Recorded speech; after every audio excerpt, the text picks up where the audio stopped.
As important as today is to remember what happened 100 years ago, it is also so important to remember all the conflicts that have happened since then, and to remember those who've lost their lives since.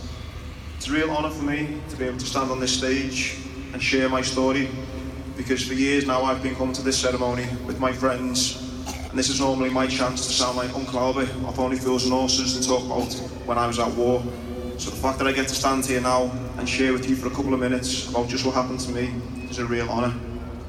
I served in the Royal Marines for 7 years in Iraq and Afghanistan, and it was when in Afghanistan my life changed forever. It was the 3rd of February 2009. I was on a routine foot patrol, one that I'd done hundreds of times before. My best mate Ian was leading the way. It was 5 o'clock in the morning, so it was pitch black. He got to a point in the field where we needed to jump over an irrigation ditch, and he turned to me and said, "Andy, I'm going to jump here in between these 2 trees." I gave him the thumbs up and said, "Mate, I'm right behind you whenever you're good to go." He jumped over the ditch and I was right behind him, like I said, but unfortunately Ian didn't see a tripwire that was on the other side of the ditch. He hit a tripwire, 2 bombs went off in between us, blew him forward and blew me back. I immediately knew that I'd been blown up. In that one split second, I suffered 27 separate injuries: shrapnel to my face, broken elbow, broken sternum, severed my femoral artery, broke both lower legs, nerve damage to both hands and both feet, and I then spent the next 2 weeks in an induced coma. If it wasn't for the guys on the ground who'd done everything they could to save my life, I wouldn't be here now sharing my story. I spent the next 3 months in hospital, and in the next 18 months in and out of a rehabilitation centre. Now here's where the funny bit gets going. After 18 months, even though I had both legs, my life wasn't going well. I was unhappy that I wasn't able to run, I was unhappy I was unable to play football, and I was unhappy that I wasn't able to live the fulfilled life that I did so before. So after 18 months, I made the decision to have my leg amputated for a better quality of life. It was a huge decision for me to make, but I knew if I wanted to live my life to the fullest, that's what I needed to do.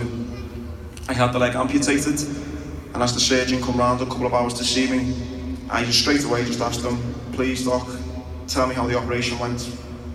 The surgeon turned to me and said, "Andy, I've got good news, but I've also got a little bit of bad news." My heart straight away sunk, thinking that the operation had went wrong, there'd been complications, and he reassured me that the good news was the operation went really well. I thought, okay, what could possibly be the bad news then? He looked at me and he said, "Andy, you're a big Liverpool fan, aren't you?" I looked at him a bit bemused and said, "Yeah, that's right." He said, "Well, I noticed on your leg, you had a liver bird with 'You'll Never Walk Alone' tattooed on your leg. And for me to create a decent stump for you so you can run and play football and do all these things you want to do, I've had to pull the skin round from the back of the leg to create a decent stump. And I'm really sorry, but in doing so, I've cut off the word alone, so your tattoo now reads 'You'll Never Walk.'" Which is a completely true story, I promise you.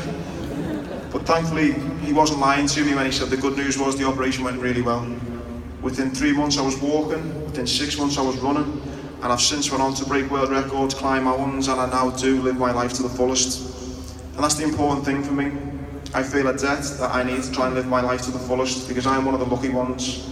There are many people over the years who have not been as lucky as me and have made the ultimate sacrifice. So for today, more than any day, but actually it's something we should do every single day, is remember those who aren't as lucky as me. Thank you.